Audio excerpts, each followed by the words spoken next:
सखियों के संग बैठी,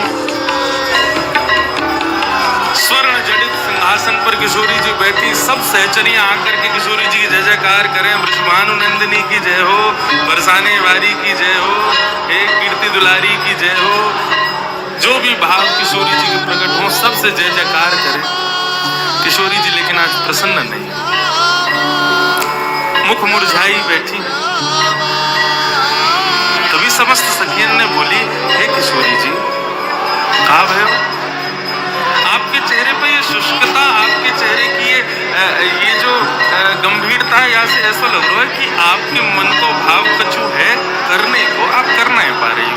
आज्ञा करो, हम सब सहचरी बैठी हैं यहाँ पर, आप जो आज्ञा करोगे पूर्ण करेंगे। किशोरी जी बोली, मुझे आज श्याम सुंदर की याद आ रही है। ललिता विशाखा बोली, बात चोर है, क्यों ना निकाल दो तुम अपने दिमाग में से। 24 घंटा भैया याद करती रहो। कहा है वहां मैं ऐसा चोरी करतो फिरे, टेढ़ी सी चाल चले, मुकुट वो टेढ़ो पहने, पूरी दुनिया सीधो मुकुट पहने, वो टेढ़ो मुकुट पहने। ना तो दो तो होगो, हमें तो बाग में संशय सो रे वाक्य। तो किशोरी जी बोली, आप ऐसे मत बोले करो। मुझको श्याम सुंदर को बहुत स्मरण है रो, वे कैसी बंसी बजावे, कैसा सुंदर श्रृंगार करें, कैसी चाल चले, कैसे मोर पंख लहरावे, कैसी सुंदर बेनी कूद के आवे। उन सबको स्मरण करके आज मुझको उनकी बड़ी याद आ रही है। सब सखी बोली, तो कहा करना है? बोले, करनो कछुना है, श्याम सुंदर के पास एक गुण है, जो गुण मुंह में ना है। कैसा गुण? बोले, कन्हैया नृत्य बहुत अच्छा करे, और मेरा मन कर रहे हो कि मैं कन्हैया से नृत्य सीखूं जाके। वहां से दो भाव होंगे। कहा, पहले तो श्याम सुंदर को देखने को मिलेगा, और दूसरा मैं नृत्य भी सीख जाऊंगी। सभी सखी बोली, वहां मैं कहा, हम सिखा देंगे तुम्हें, तुम जैसे कहोगी वैसे नृत्य तुम्हें सिखा देंगे। बंधुओं, ये कुंज की लीला नहीं है, ये निकुंज की लीला है। यहाँ पर सखाओं का प्रवेश नहीं है, यहाँ पर ग्वाल बालों का प्रवेश नहीं है, वृंदावन का भी प्रवेश नहीं है। यहाँ पर केवल किशोरी जी, श्यामाजू और सखियां, उनका ही प्रवेश है। सब किशोरी, सब सखियां बोली, श्यामाजू ये तो हम सिखा देंगे आपको। किशोरी जी बोली, नहीं, आप सब बढ़िया नृत्य करो, लेकिन मुझको तो कन्हैया से ही सीखना है। वो जैसा नृत्य करें वैसा ही सीखना है। सब सखी बोली, तो चलो आज नंदगामी चले, कन्हैया ते हम तो देख के हमें कितना बढ़िया नृत्य करे। हाँ भाई, रथ मंगवाओ, किशोरी जी के चंवर डुरावे वाले मंगवाओ, सुंदर जय जयकार करते हुए, चंवर डुराते हुए, इत्र छलकाते हुए, और रथ में बैठकर के किशोरी जी को लेकर के जाएंगे। नृत्य सीखवे जा रही हैं। किशोरी जी बोली, नृत्य सीखवे जा रही हूँ, सिखावे नहीं जा रही। सीखवे जामे तो सामने वालों को सम्मान देना पड़े, वाको गुरु रूप मानना पड़े। मैं तो पैदल जाऊंगी, और कोई ना चाहिए चंवर डुरावे वालों, कोई ना चाहिए इत्र छिड़कावे वालों, गुलाब जल छिड़का तो चले, और ये सब नहीं। मैं तो सहज भाव से जाऊंगी। ललिता विशाखा बोली, अच्छा ठीक है, चलो फिर। किशोरी जी बोली, नहीं, तुम लोग भी नहीं जाओगी, मैं अकेली जाऊंगी। क्यों? तुम मां खड़ी खड़ी कन्हैया के चाल ढाल रूप माधुरी और वाके सवरे गुणन पे ही तुम आक्षेप करती रहोगी, या हमारे तुम मत चलो, श्रम होगा मेरे लाल को, मैं अकेली जाऊंगी। बोली, कभी ना भेजेंगी अकेली, हम आपकी सहचरी हैं, आपके सुख को विचार करें, लेकिन हमें ध्यान भी रखना पड़े कि आपके संग कोई अनहोनी है गई तो मेरे संग कहां अनहोनी होगी। अरे बहुत बड़ा चोर है वो कन्हैया, कहीं आपको कोई आभूषण चुरा लियो, कहीं आपकी कोई वस्तु चुरा ली, कहीं कछु आपको कछु धर लियो तो। श्यामा जी बोलो, देख तू अपने मनते ना मेरे श्याम सुंदर के काजे ये दुर्भावना निकाल दे। वो चोरी क्यों करे मैं सब जानू, और वो चोरी ऐसी कोई वस्तुन की चोरी ना करे, माखन की चोरी करे। सब सखी बोली तुम कितनों के हो, देखो हम आपकी हर बात मान रही हैं, रथ नहीं भेज रही, चंवर डोरावे वारी नहीं भेज रही, बाकी सब व्यवस्था सब हमने हटा दी। अंत में आपने कही कि आप अकेली जाओगी, हम बात को भी राजी हैं, लेकिन एक बात आपको हमारी माननी पड़ेगी। किशोरी जी बोली कहा। आ रही विशाखा, विशाखा आ गई। उल्लिख कहा लिखनो है? बोले जितने आभूषण पहन के जा रही हैं सब लिखो। कानन में कुंडल पहने हैं, कुंडल में कितने मोती, मोतीन में कितने हीरा, वो सब लिखती जा रही है। भागो कछु पतो ना है कहीं कानन के हीरा ही निकाल लियो तो। किशोरी जी बोली मैं बड़ी परेशान इनते, ये कब समझेंगी श्याम सुंदर के स्वरूप को। हाँ, कानन में कुंडल है, सिर पर सुंदर झुमका सोए है, नाखन में नथनी पहनी है, गले में हार पहने हैं, सुंदर सुंदर हार पहने हैं, हाथन में गज के दंत के बने हुए कड़ूला पहने हैं, और वही गज के दंत के बने हुए कड़ूला के बगल में गज की पृच्छ के बालन के कड़ूला पहने कि किशोरी जी को नजर नहीं लगे। सब पूरे अंग को लिखो, हाथन में मुद्री पहनी है, कहा कछु सब लिख लियो। किशोरी जी बोली अब मैं जाऊं? बोले जाओ, जल्दी आ जाइयो, ज्यादा देर मत करके आइयो। किशोरी जी बोली ठीक है। किशोरी जी जा रही हैं, आज नंदगाम अकेली जा रही है, संग में कोई नहीं। ठाकुर जी एक कदम वृक्ष के नीचे बैठ करके गौचारण करने गए हैं और अपनी वंशी को बजावे को प्रयास कर रहे हैं, कछु कछु राग बजा रहे हैं।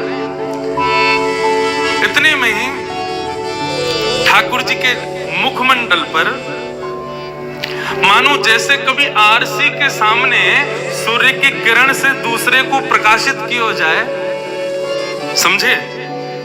कभी सूर्य की रोशनी घड़ी पे पड़ जाए तो घड़ी में से एक प्रकाश निकल के एक निकले ना, ऐसे मानो ठाकुर जी के मुखमंडल पर कोई आरसी को प्रतिबिंब, आरसी की रोशनी आकर के ठाकुर जी के आंखन में थोड़ा न श्रम जैसो कर रही है।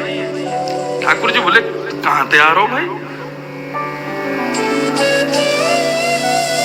जैसे ही देखी वृषभानु जा, ये बिच उठी है हुक, वंशी रह गई हाथ में, फिर न लागी फूंक।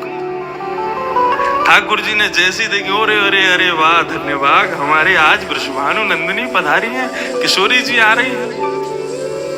ऐसा सुंदर स्वरूप, किशोरी जी के अंग की कांति ऐसी है कि वहां से ठाकुर जी ही प्रकाशमान है जाए। ठाकुर जी ने दूर से ही दंडवत प्रणाम किया। हाँ, और ऐसो ब्रज की लीला में कितनी बार सुनो है, कितनी बार पढ़ो है कि ठाकुर जी जब भी किशोरी जी के सन्मुख जामे दंडवत प्रणाम करें, प्रणाम करके वंदन करके फिर लीला संवरण करें। दौड़ करके गए ठाकुर जी गए, अरे किशोरी जी बड़ी कृपा, आप पधारी। किशोरी जी बोली सहज है, जाओ, ऐसे मत रहो, सब सखा सखीन की बात अलग है, अब सहजता से रहो मेरे संग। ठाकुर जी लेकर के आए, किशोरी जी बैठ गई, बैठ करके दोनों श्याम सुंदर और किशोरी जी आपस में चर्चा कर रही हैं।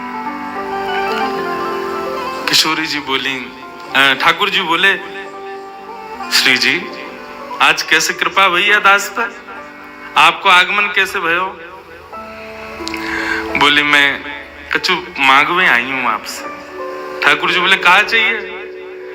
बोले कि मोकू आप जैसो नृत्य करनो सिखाए दो, आप जैसो नृत्य करो, मयूर बन करके अपने घुटने पर नृत्य करो, मोर पंख पहन करके, और जब आप त्रिभंग ललित स्वरूप धारण करके जब वंशी वेणु नाद करते हुए अपनी वेणु को खोल करके जब आप चलो ना, आपकी सुंदर चाल, आपकी सुंदर ढाल, आपके नैनन के कटाक्ष, आपके हाथन की मुद्रा, उन सबन को देख के मेरा मन करे मैं भी आपके जैसा नृत्य करूं, मुझको नृत्य करना सिखाए तो।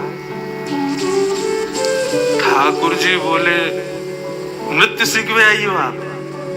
बोला अरे किशोरी जी आपको कहाँ आवश्यकता पड़ गई नृत्य की, हम तो ग्वारियां हैं, हम पे कुछ आवे थोड़ी, हम तो सहज भाव से करें ना। ना देखो यह बात सब जाने कि आप बहुत सुंदर नृत्य करो, अब वह कृपा को मुंह पे बरसाओ, मुंह को नृत्य सिखाओ। ठाकुर जी बोले बढ़िया मौका मिला है आज तो, अपने आप चल के पधारी हैं। अरे कन्हैया काय को छोड़े, अच्छा देखो किशोरी जी मैं सिखा तो दूंगा, लेकिन आपको 2-3 बातों को ध्यान रखना पड़ेगा। बोले कहा? बोले पहले तो हाथन की मुद्रा, और दूसरो अपने मुखमंडल की शोभा। वहां पे जरा भी श्रम नहीं दिखना चाहिए। नृत्य करने में कितनों भी श्रम हो, मुख पे आना नहीं चाहिए। बोले अच्छा। तो तीसरी नेत्रन के कटाक्ष, नेत्रन की जो भाव भंगिमा है वह को विशेष ध्यान रखना, भंग नहीं आ जाए, भाव बनो रहे। अच्छा, और मैं जैसो जैसो करूं मेरे संग करियो। किशोरी जी बोली ठीक है। सन्मुख ठाकुर जी खड़े हुए और यहाँ तक किशोरी जी देख रही हैं। अब ठाकुर जी उनके सामने रूप धारण करें, कभी मुद्रा धारण करें, नृत्य करें। अब मैं कैसे नृत्य करके दिखाऊं ठाकुर जी की तरह, लेकिन वो नृत्य करें। और वह नृत्य को देख करके किशोरी जी प्रयास करें और वही है जो ठाकुर जी कर रहे हैं, लेकिन जबरदस्ती गलत कर दें। ठाकुर जी ऐसे नहीं, मैं बताऊं तो ठाकुर जी आकर के किशोरी जी के हस्त कमल को पकड़े, या को ऐसे धरो या को ऐसे करो, अब इतको देखो, हाँ ऐसे नृत्य करो। आकाश मार्ग में खड़े हुए देवी देवता सब अनुभव कर रहे हैं किशोरी जी की और श्याम सुंदर की या सुंदर भाव को।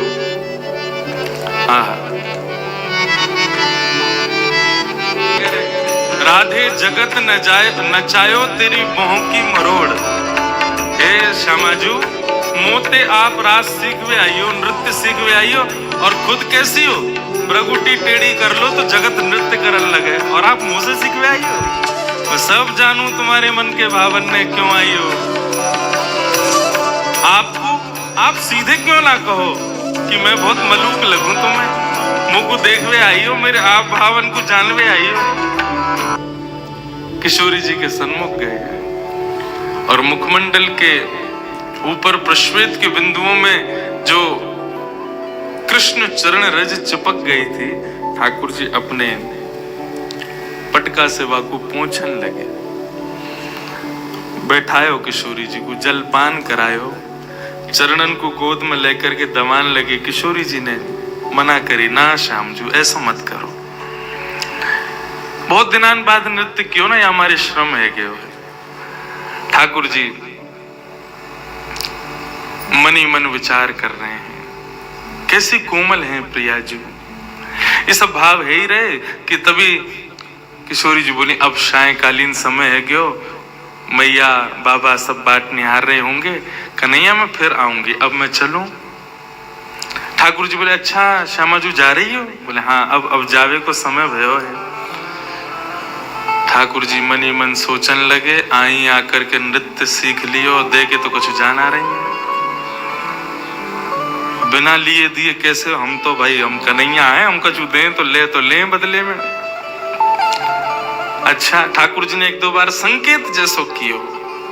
अच्छा किशोरी जी तो नृत्य बढ़िया सीख लियो? बोले हाँ सीख लियो, कन्हैया बहुत आनंद आयो, तुम तो ऐसे बढ़िया नृत्य करता हो, तुमसे ही सीखना चाहिए सबन को। हाँ सीखना तो चाहिए। और कछु बाप? बोले ना बस अब मैं चलूं। जैसे किशोरी जी जान लगी, बोले कन्हैया ऐसे तो आनंद नहीं आवे, कोई तो फ्री फुकट में सीख के चली गई, कछु तो दे के जानो चाहिए हो। कोई बात ना है, हम कृष्ण हैं, कोई दे के ना जावे तो ले हम तो। सोई गए, जाकर के किशोरी जी के गले में गलवैया डाल के बोले अरे श्यामा जी चलो नेक दूर तक मैं छोड़ आऊं, देखो ये कुंज कैसी, यमुना को पुलिन कैसो, ये मार्ग कैसो, देखो ये भोरा कैसे जा रहा है, देखो देखो देखो ये तितली कैसे उड़ रही है। किशोरी जी बोली ये सब हमने पहले भी देखे कन्हैया। ठीक है, किशोरी जी चली गई वहां से। ठाकुर जी ने फेंट में दारी मुंदरी और बांध करके कस के, अब नेक चैन पड़ो हृदय को, फ्री में थोड़ी सिखा देंगे हम सब कछु। किशोरी जी वापस आई। जैसी किशोरी जी वापस आई, सामने सभी सहचरी सखी सब खड़ी हैं। जैसे किशोरी जी को आगमन भयो, ओहो महाराज नजर उतारी, बलैया ले रही हैं, आरती उतार रही हैं, पुष्प छिड़क रही हैं, इत्र लगा रही हैं, गुलाब जल से छिड़काव कर रही हैं, चरणन को गोद में लेकर के चरणन में लगी वही रज को साफ कर रही हैं, कोई फल खवा रही है, कोई कछु पिवा रही है। इस प्रकार किशोरी जी की सब सेवा कर रही है, कोई कंधा दबा रही है, कोई चरण दबा रही है। किशोरी जी बोली इन सबको अवकाश ना है, मैं थक गई हूँ, हार गई हूँ, मुझको सोने जान दो अब। इतने में ललिता बोली विशाखा वो लिखो का लेके आवा है, अभी तो गिनती होगी सब सामग्री है कि नहीं। किशोरी जी बोली यहाँ की कहाँ जरूरत है, तुम्हें श्याम सुंदर पर नेक भरोसा ना है। अरे कन्हैया ऐसो ना है, देखियो आज कैसो बढ़िया नृत्य सिखाए हो, सब इतना बढ़िया प्रेम से सब सुसंपन्न भयो, लेकिन तुम्हारे मन से ये भ्रम कभी जावे को नहीं। अरे तो ठीक है ब्रह्म ना जावे को, लेकिन कम से कम अपने मन की संतुना के लिए तो कर लें हम। हाँ विशाखा बोल कहा का सामग्री। बोले ऊपर की लटकन हाँ विराज रही है, कानन में कुंडल, कुंडल में कितने मोती, इतने मोती, उनमें कितने हीरा, इतने हीरा, हमें गिनती करती चलो सबरी। नाक की नथनी, हाँ गले को हार, नवलखा को हार, पन्ना को हार, वहां को हार, यहाँ को हार, सबरे हार गिन लिए। हाथन में 2 प्रकार के कड़ूला, बोले हाँ हैं, बाजूबंद हैं, करधनी है, पैरन में पाजेब, और ये सब गिन लिए। किशोरी जी बोली कछु रहे तो ना गो। हाँ हाथन ने गिनवाओ, या हाथ में 2 मुद्री, या हाथ में 3 मुद्री, या में 2 और या में भी 2, एक कहाँ है। ललिता बोली किशोरी जी एक मुंदरी कहाँ है आपकी। बोले मोए ना पता, हम पहले ही कह रहे हैं ये कन्हैया है, छलिया है, माँ कंचोर मरकट बंधु, फ्री में तो कछु करेगो ही ना, सहज में ना कर सके, जरूर यही ने धर ली है मुंदरी आपकी। किशोरी जी बोले अरे नृत्य करवे में कहीं गिर गई होगी, काय को श्याम सुंदर पे तुम शक करो। बोले ना है किशोरी जी वही ने किया ये काम, और हम पहले ही आपसे मना कर रहे हैं कि वहां के पास मत जाओ, वहां को स्वभाव ठीक ना है, वहां के मन में चोर बैठो भीतर। अरे चोर चोरी ना करेगो तो क्या करेगो। किशोरी जी बोली ऐसा भावना है। बोले अब आप बिल्कुल शांत रहो, अब हम अपनी क्रिया करेंगे, हमें करन दे, ठीक है।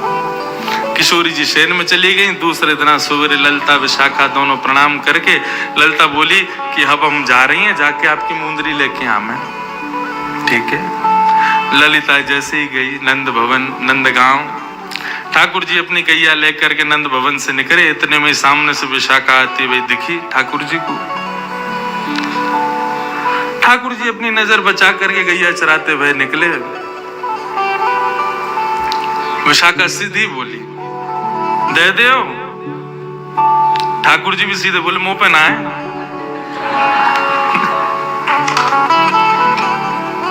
विशाखा बोली कहा ना है।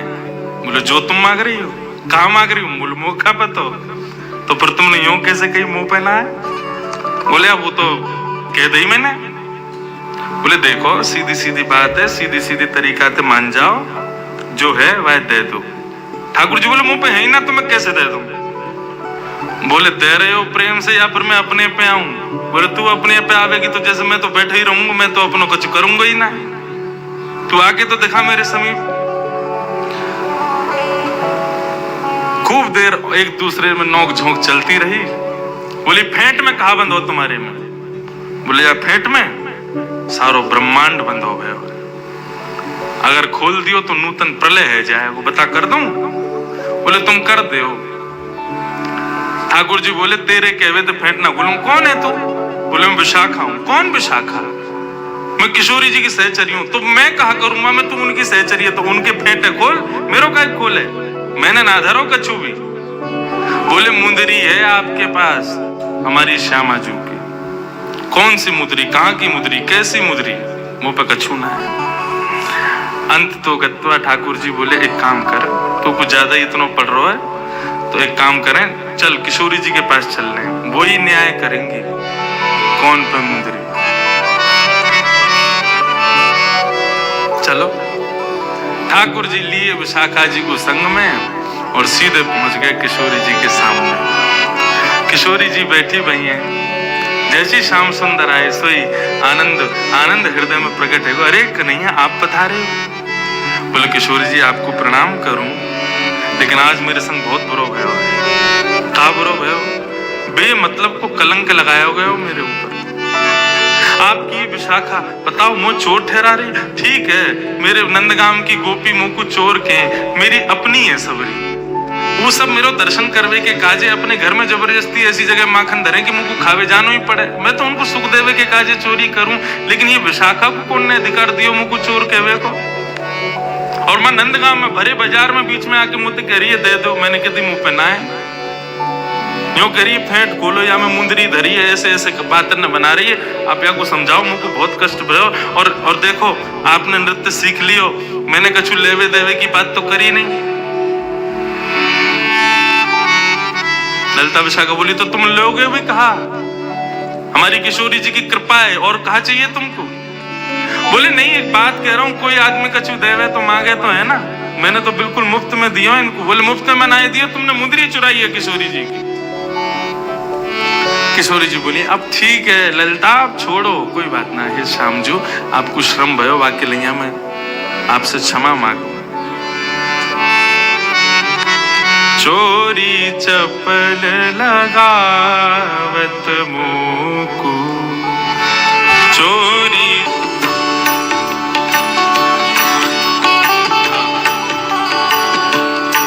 न्याय करो श्यामा प्यारी, ये तुम्हारी नटखट सखी है, मुंह पे चोरी को आरोप लगा रही है। मैंने कछु चोरी ना करी है। न्याय करके आज बताओ कौन सही कौन गलत। किशोरी जी ने तो पहले न्याय कर दिया कि भैया आप श्याम सुंदर को ज्यादा श्रमित मत करो, श्याम सुंदर को यहाँ से जान दो, और अब बस यहीं बस करो। मुंदरी चली गई, दूसरी ले लेंगे। ललिता विशाखा बोली कि नहीं ना किशोरी जी, मुंदरी इनके पास है और इनते ही ले जाएगी, हमें बस एक चीज करवान दो। किशोरी जी बोली कहा करवाओगी। बोले कि इनकी जो फेंट बंदी भैया बस यह खुलवा लो, और कुछ नहीं करना हमें, हम मान लेंगे कि ये बिल्कुल चोर नहीं, बस इनकी फेंट खुलवा लो। किशोरी जी बोली ने खोल दो। तो ठाकुर जी ने जहां पे मुंदरी इकाई वहीं ते फेंट पकड़ी, दूसरी जगह ते गांठ खोल के लो कछु मिलो या मैं। इतने विशाखा ने नीचे को पकड़ो, बोले अब छोड़िए। ठाकुर जी बोले या ना छोड़ सकूं, क्यों, बछिया बछड़ा इनके सबन के भीतर बैठे हैं यहाँ में, और पूरा ब्रह्मांड मेरे हाथन में। यार नूतन प्रलय जाएगा, मैं तो पहले ही कह रहा हूं या ना छोड़ूंगा। इतने में विशाखा ने जोर से हाथ से फेंट जैसे खींची, ठाकुर जी के हाथ से छूट गई। इतने में मुंदरी वहां से गिर गई। अब तो मुंदरी गिरते ही महाराज विशाखा ने उठाई, ये ले बहुत बने अपने मन में, मैं चोरी ना करूं यो ना करूं। हम तो पहले ही समझ गई, पहले ही जान गई। किशोरी जी जब निकस करके जाए रही या के पास में, हम तभी जान गए कि माने को ना बिना कछु ली, हमारे एक एक चीज को लेखा जोखा रखो हमने। कहां से आई है मुंदरी। किशोरी जी सहज है गई, बोले अब ठीक है कोई बात ना, आप कछु कहो मत, ठाकुर जी को श्रम मत करो। किशोरी जी के कई बार भाव मान करके, कई बार भाव जान करके ऐसा लगे कि यही प्रेम है, तत्सुखे सुखित्व। हमारो प्रेमी जामे सुखी, हम वामे सुखी।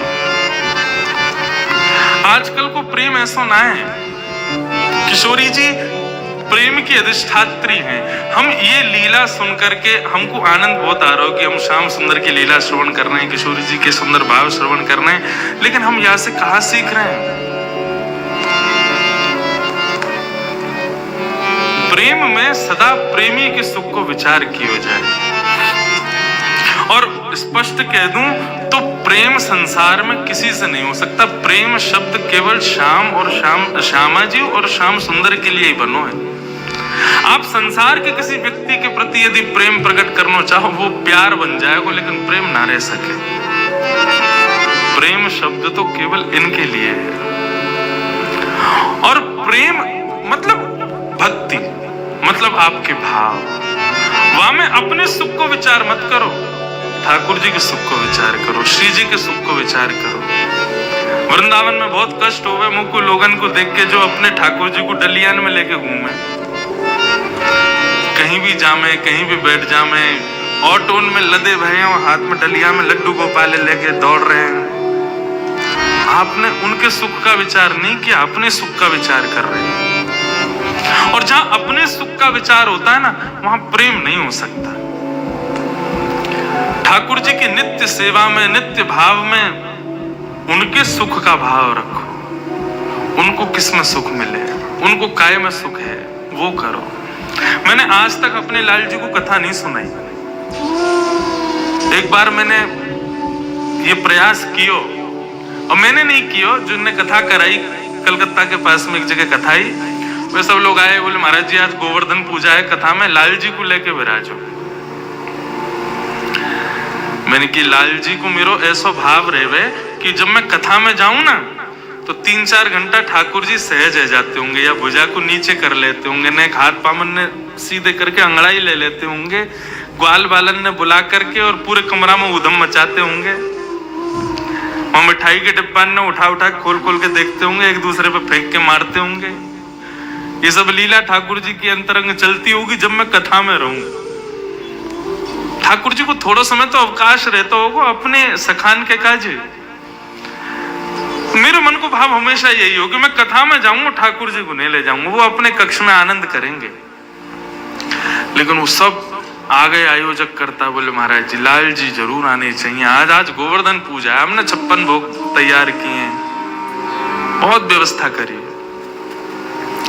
मैंने कहा ठीक है चलो, इतना कह रहे हो तो ले आऊंगा। अब विश्वास मानना मेरी बात का, ठाकुर जी का सुख का विचार करके मैं नहीं लेके जाता था, लेकिन उस दिन मैंने उनके सुख का भाव देखा। मैंने बेचारे इतनी बड़ी कथा करा रहे हैं, इतने कह रहे हैं तो ले चलते। ठाकुर जी का श्रृंगार कर रहा था, श्रृंगार करते करते, ये हमारे मुखिया जी भी संग में थे आप वहां कथा में, श्रृंगार करते करते पृथ्वी हिलने लगी, भूकंप आ गया उस क्षेत्र में। मैं ठाकुर जी को लेकर बिल्डिंग से बाहर भागा जब ये स्थिति हुई, 2-3 वर्ष पुरानी बात है। मैंने कि भाई ये क्या हो रहा है। पहला संकेत ठाकुर जी ने दिया, बोले मुंह को ना जानो, श्रीदामा मधुमंगल मेरी बाट नहीं आ रहे हैं, सबरे गैयान की लेकर यहाँ पे आवेंगे, तू मुंह को कथा में ले जाओ, बेचारे दुखी है जाएंगे। यही भाव आया था हृदय में। तब भी मैंने एक बार फोन करवाया, मैंने ठाकुर जी नहीं आएंगे, देखो अभी आज मौसम भी ठीक नहीं, बादल हो रहे हैं, भूकंप सा आया था। बोले नहीं महाराज जी सब व्यवस्था हो गई, आप ऐसा मत करो, ले आओ, अब देख लो ये वो।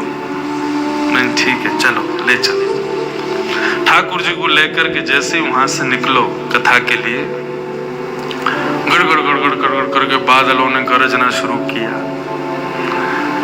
वाटरप्रूफ पंडाल था, मैंने कहा कोई नहीं कथा तो है ही जाएगी। अब विश्वास माने जैसे ही पंडाल में प्रवेश बगल से किया और वे लोग सब छाता छतरी ले ले करके वहां पर ठाकुर जी के स्वागत में जैसे ही उन्होंने दरवाजा खोला, ऐसी बिजली कड़की, ऐसी हवा आई कि वो करीब 300 बाई 150 का पंडाल था। एक हवा के झोंके में ही देखते देखते देखते ध्वस्त हो गया, नष्ट।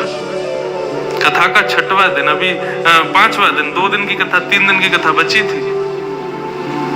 और मैं ठाकुर जी को लेके गाड़ी में ही बैठा हूं अभी, और सामने देख रहा हूं पंडाल नीचे आके समा गया। मैंने कही जय हो लाल जी, मुझको क्षमा करियो, आज मैंने बहुत अपराध कियो, मैंने आपके सुख को विचार नहीं कियो। आज मधुमंगल श्रीदामा को मेरी वजह से श्रम है गयो, इसलिए आपने ये सब कियो। आज क्षमा मांगू, अब नहीं आपको कभी कथा में श्रम नहीं दूंगा। पर उस दिन 20 मिनट कथा करके फिर मैं गया। उस दिन के बाद कभी ठाकुर जी को लेकर मैं कथाओं में नहीं गया, क्योंकि 1-2 बार और मैंने प्रयास मात्र किया तो कुछ ऐसा हुआ कि मैंने कि नहीं, लाल जी का अवकाश का समय है। परंतु इस सुंदर भाव में देखो ठाकुर जी कैसे विराज रहे हैं, कैसे आनंद कर रहे हैं, कैसे सुख ले रहे हैं। यहाँ पे भी मैंने अपने सुख का विचार नहीं किया, यहाँ पे इनके सुख का विचार किया। यहाँ ठाकुर जी क्यों पधारे हैं, क्यों इस कथा में विराज रहे हैं, क्यों इस चर्चा में विराज रहे हैं, क्योंकि श्री जी को भाव है, श्री जी की चर्चा होगी। हमारे श्री लाल जी ने मधुमंगल श्रीदामा आदि सबंत कहती 4 दिन की छुट्टी पे हूं मैं, 4 दिन कोई गैया चरा भी नहीं जाऊंगा। क्यों? कथा में जाऊंगा। क्यों? बोले श्री जी प्रकट होंगी।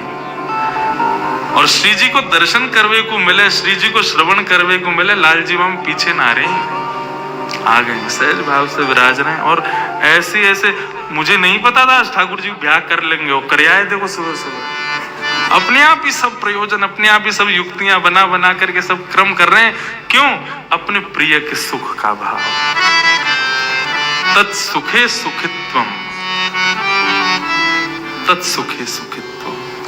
श्री किशोरी जी को बहुत कष्ट होता है जब ये सब सखियां मिलकर के ठाकुर जी पर आरोप प्रत्यारोप लगाती हैं। भले ही किशोरी जी की सामग्री थी, किशोरी जी की मुंदरी थी, लेकिन जब वो प्रकट हुई ना, तो ठाकुर जी से ज्यादा कष्ट किशोरी जी को हुआ कि क्यों निकल आई। हृदय में कष्ट हो रहा है। इस बात से कष्ट नहीं कि मुंदरी इनके पास क्यों मिली, मुंदरी इनके पास थी, इससे तो किशोरी जी को बहुत सुख था कि मेरी कोई वस्तु तो है इनके पास में, किसी ना किसी रूप में मेरा अनुभव तो कर रहे होंगे ना। लेकिन जब वो प्रकट हुई और सबने ठाकुर जी को इस भाव से देखा, उस चीज से किशोरी जी को बहुत कष्ट हुआ। और ठाकुर जी को चेहरा मुरझा गया। सब सखी चढ़ चढ़ के तो चोर है, जन्म जन्मांतर को चोर है, ऐसो है वैसो है। किशोरी जी नेत्र बंद करके बैठी हैं। जैसे किशोरी जी ने नेत्र बंद किए हैं, सारी सहचरियां मूर्छित होकर के वहीं गिर पड़ी। और श्याम सुंदर नीची नजर करके वहां से चले गए। किशोरी जी क्षमा करें। ठाकुर किशोरी जी बोली, आप ऐसे क्षमा मांग करके मुंह को लज्जित मत करो श्याम सुंदर, आप याकू अपने पास ही रखो, संग ही रखो, आपके संग विराजेगी। मुझको या में प्रसन्नता है कि मेरी कोई वस्तु आपके पास है। कैसी करुणा निधान है श्री किशोरी जी। पूरे विश्व पर करुणा करने वाले श्याम सुंदर भी करुणा की आकांक्षा करते हैं किशोरी जी से। और किशोरी जी उनकी करुणा में ही, उनके सुख में ही उनकी प्रसन्नता।